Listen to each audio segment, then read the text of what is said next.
Bonsoir à tous. À la une de cette édition spéciale d'information, la fin de la guerre dans les régions anglophones et des solutions concrètes à la crise sociopolitique sont les principales attentes de l'opinion publique nationale dans un pays confronté à une crise anglophone, des défis sécuritaires et une crise économique. Le chef de l'État va-t-il dévoiler ce soir une thérapie de choc pour sauver le Cameroun?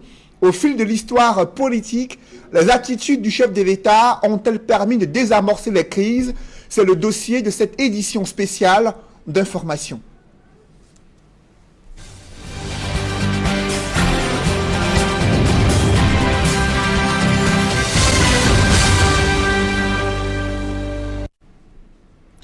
Merci de suivre cette édition spéciale d'information à l'occasion du message du chef de l'État à la nation prévu à 20h. Un message à suivre sur Equinox Télévision Radio, également sur la page officielle d'Equinox sur Facebook. Et dans la région du littoral, les populations appellent déjà le chef de l'État à déclarer la fin de la guerre dans les régions du nord-ouest et du sud-ouest pour relancer les activités économiques. Leurs attentes ont été formulées dès l'annonce du message du président de la République prévu ce soir à 20h. Réaction captée dans ce reportage que signent Jacques Molon et Flavien Valondongo.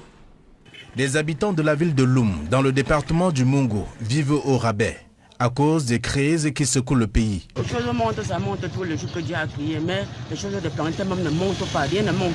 Ça ne va pas, le feu ne va pas.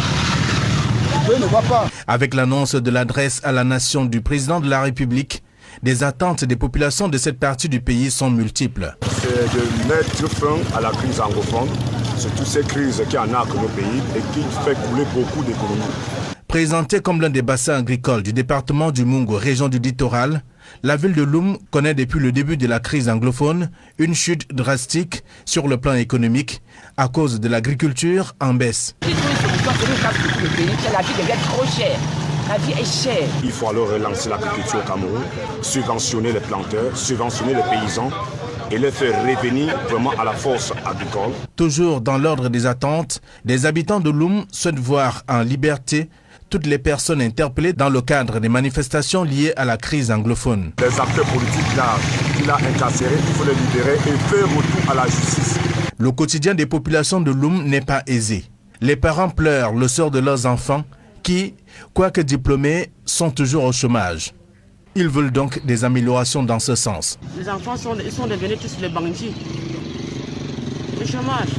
L'enfant fréquente, il a le papier, mais il ne fait rien avec. Il fait la moto. Les femmes sont là, ils souffrent. Les enfants, quand tu as passé ton temps pour travailler, pour dire que peut-être un jour l'enfant sera ceci, l'enfant vient te trouver à la maison. Je reste avec lui. Tu donnes la bonne voix à tout le monde. C'est donc une kyrielle d'attente que les populations de Loum, dans le département du Mungo, égrènent depuis l'annonce de l'adresse à la nation du président de la République, Paul Biya. Et à quelques minutes de ce discours du chef de l'État à la nation, l'opposition et ceux qui sont au parti au pouvoir s'accordent à dire qu'il faut des mesures concrètes de la part du président de la République pour sortir de la crise anglophone au regard de son désastre économique et son désastre humanitaire. Ils appellent le président de la République à énoncer un discours différent de ceux qu'il a dû prononcer jusqu'ici afin de rassurer les Camerounais sur les mesures à prendre et à mettre en œuvre afin de sauver le pays des multiples crises qui secouent la République du Cameroun. Évocation dans ce reportage que signe Sylvestre Hippolyte Zangaou. Des Camerounais en parlent dans toutes les rues, les domiciles et les lieux de rassemblement. Le discours annoncé du président de la République ce 10 septembre 2019 est très attendu. Parmi ces Camerounais figurent des acteurs politiques. Jean-Robert Wafo du shadow cabinet du SDF affirme que le silence de Paul Biya sur la crise anglophone n'a que trop duré. L'homme politique attend donc du chef de l'État qu'il fasse des annonces concrètes pour décrisper la situation. Nous espérons tout simplement que le président de la République va enfin annoncer la tenue de ce dialogue politique national inclusif tant attendu par rapport à la crise anglophone et que également par rapport à ce dialogue qu'il y ait des déclinaisons, n'est-ce pas, pertinentes qui soient invoquées et qu'il y ait un calendrier précis, n'est-ce pas, de résolution, je veux dire de sortie de crise. Dans les rangs du Rassemblement démocratique du peuple camerounais, l'on attend également du président de la République une sortie forte sur la crise anglophone. Quand on voit le tissu économique de ces zones qui est en train de drastiquement diminuer, quand on voit les enfants qui ne vont pas à l'école comme il se doit, quand on voit le délitement moral dans ces zones, aujourd'hui, le Cameroun attend du président de la République qui pose des actes forts, qui donne les directions, qui donne la ligne à suivre pour que la sérénité revienne dans toutes ces régions.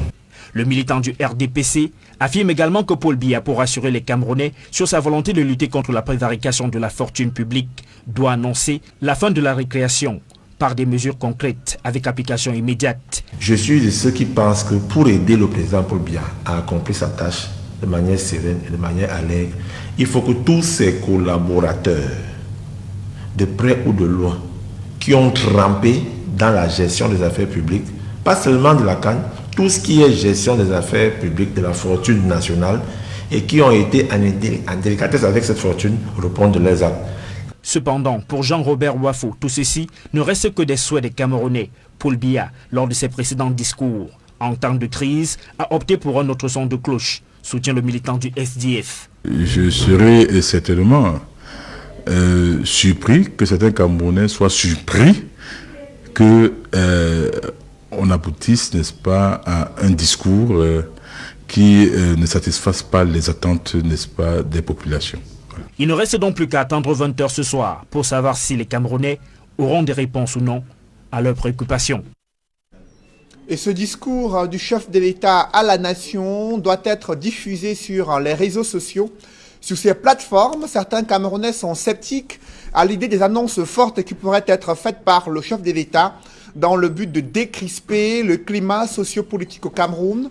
Cependant, d'autres internautes camerounais font de leur espoir en ce discours très attendu ce soir, discours du président de la République, pour dessiner les perspectives économiques, sociales et politiques du Cameroun.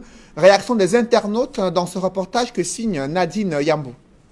La toile est saturée par les réactions des internautes depuis l'annonce de l'adresse du chef de l'État à la nation ce 10 septembre 2019. Les avis sont mitigés.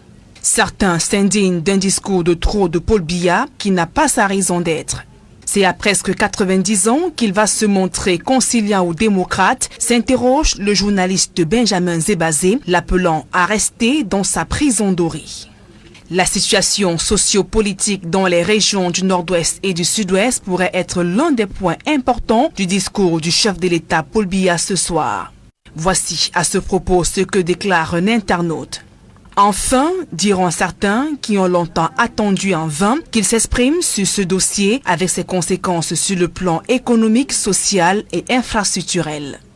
Le prenant à contre-pied, un autre internaute pense qu'on ne doit rien attendre, surtout pas un discours d'apaisement, soutenant qu'il va dérouler sa théorie du corbeau enrhumé comme d'habitude. L'homme politique Cabral Libye souhaite pour sa part l'annonce de la date et le lieu du dialogue inclusif dans la perspective de la résolution de la crise anglophone et l'amélioration de la gouvernance locale. Le président du Parti camerounais pour la réconciliation nationale s'interroge tout de même sur le long silence de Paul Biya dans un contexte marqué par le conflit armé dans les régions du nord-ouest et du sud-ouest ainsi que la rentrée scolaire à double vitesse. La crise post-électorale ainsi que l'affaissement socio-économique du Cameroun. Cependant, il appelle à prendre des mesures urgentes en ce qui concerne la réforme du processus électoral, les libertés individuelles et la relance de la croissance économique entre autres. D'un ton plus confiant, l'écologiste et militant du FSNC, Dissa Chiroma Bakari, Didier Yimkwa, appelle la République à écouter l'homme du 6 novembre 1982, soutenant, je cite, « Une fois encore, Paul Biya gagnera la bataille politique », fin de citation. C'est donc avec impatience que les Camerounais attendent l'allocution du président de la République. À peine a-t-il entamé un nouveau mandat présidentiel, le chef de l'État est confronté à l'enlisement de la crise anglophone et la pression de la communauté internationale. Selon certaines indiscrétions, cela pourrait être l'un des axes de son discours à suivre ce soir sur Equinox Télévision.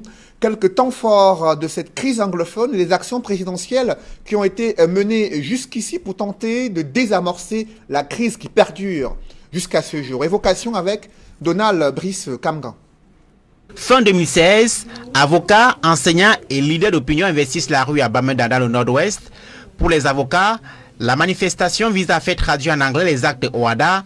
Les enseignants et les leaders d'opinion, comme Mancho BBC, demandent de meilleures conditions professionnelles et de vie. Ces mobilisations sont reprimées par la police, puis le gouvernement ouvre les concertations avec certains leaders regroupés au sein d'un consortium de la société civile. Déniant l'existence d'un malaise anglophone, Yaoundé fait arrêter les figures de la contestation en mi-janvier 2017 à la surprise générale. Les tensions se corsent de plus belle sur le torrent. Les affrontements entre l'armée et les séparatistes, désormais en première ligne, font des morts chez les civils, les forces de défense et de sécurité et chez les groupes armés. Août 2017, les leaders du consortium sont libérés après 6 mois de prison. Les observateurs y voient une mesure de décrispation avant la rentrée scolaire de septembre, au plus fort de la paralysie des activités scolaires. Mais les tensions persistent.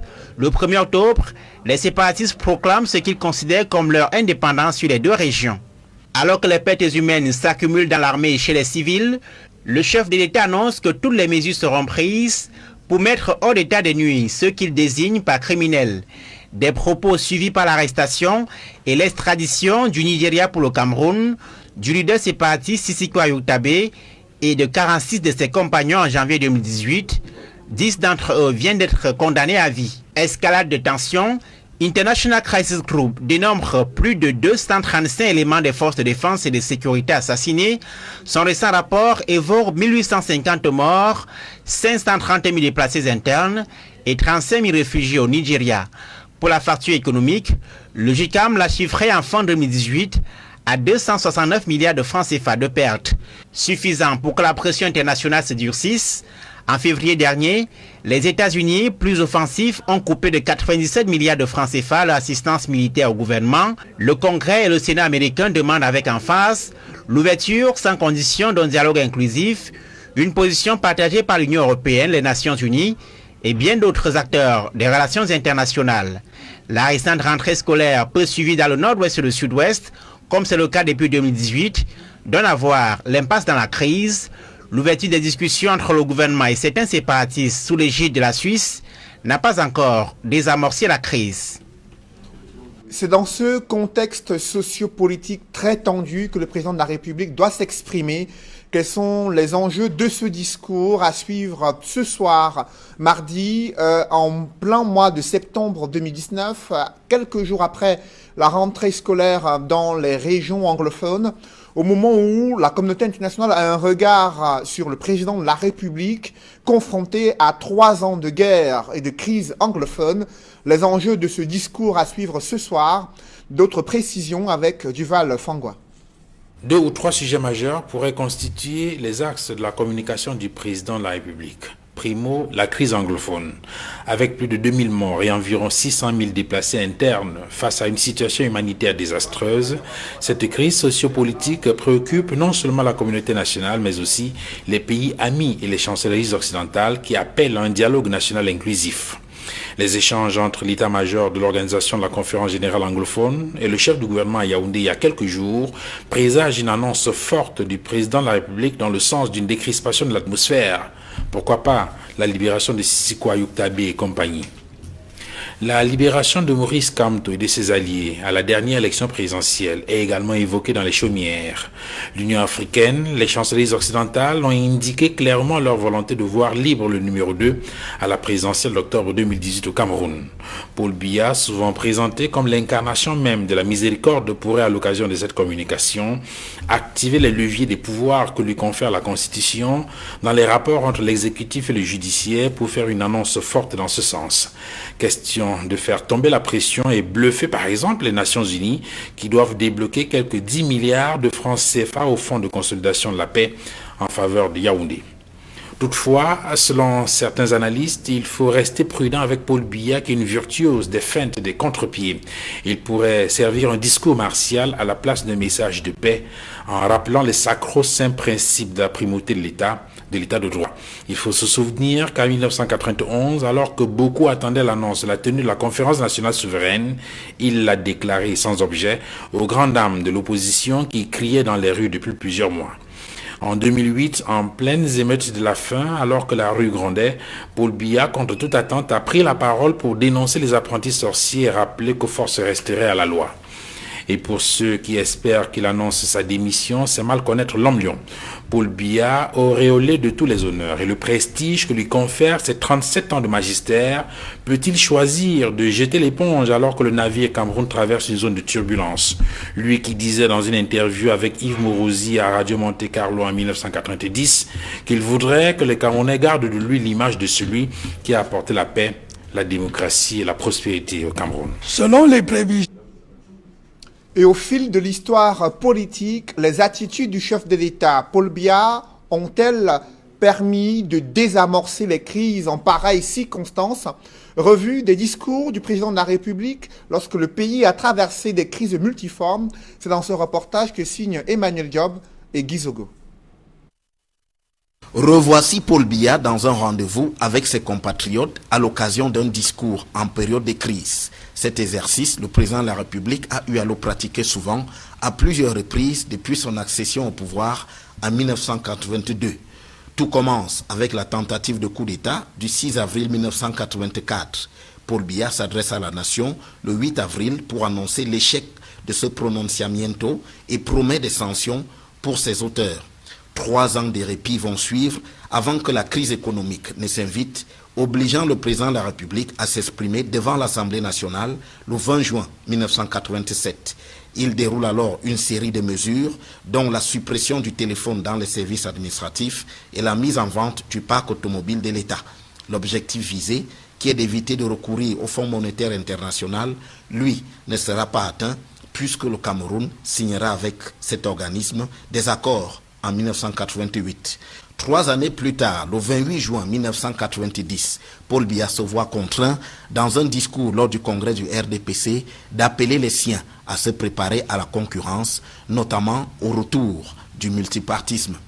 La même année, les adeptes de la conférence nationale souveraine n'auront pas l'heure de voir le chef de l'État accéder à leur desiderata, lui qui déclare sans objet cette assise dans son discours à Douala en mai 1990. Une longue accalmie va suivre jusqu'aux émeutes de février 2008 qui obligent Paul Biya à s'afficher derrière un air martial dans son discours du 27 février 2008 en qualifiant d'apprentis sorciers les auteurs de ces émeutes. Avant le discours de ce 10 septembre 2019, il y avait eu la déclaration furtive à l'aéroport d'Insimalène le 1er décembre 2017 sur la crise anglophone. C'est donc une nouvelle pièce qui s'ajoute à la liste des discours de Paul Biya en temps de crise. Au-delà de la crise anglophone, le président de la République tient également à l'organisation de la Coupe d'Afrique des Nations au Cameroun. Après un glissement de calendrier, pour reprendre ces termes, elle pourrait se tenir en 2021. Le Cameroun qui doit également abriter le CHAN l'année prochaine. Et où en est-on avec ces infrastructures sportives qui doivent abriter ces compétitions? Le ministre des Sports était à Douala afin d'évaluer l'avancée des travaux, que ce soit sur les stades de football, mais également au sein des infrastructures aéroportuaires et hôtelières. On voit tout cela dans ce reportage de Innocent Abega et Gladys Sidi. Le ministre des Sports et de l'Éducation physique a commencé sa visite par l'aéroport international de Douala afin de faire le point sur la procédure mise sur pied pour l'accueil et la sécurité des différentes délégations qui prendront part aux compétitions que le Cameroun organise en 2020 et en 2021. Côté infrastructure sportive, le MINSEP et sa suite se sont arrêtés au complexe sportif de Japoma. Ici, le stade affiche fière allure. Nous allons poursuivre à présent le discours du chef de l'État, Paul Biya, à la nation camerounaise, le président de la République qui s'exprime dans quelques instants, à suivre sur Equinox Télévision.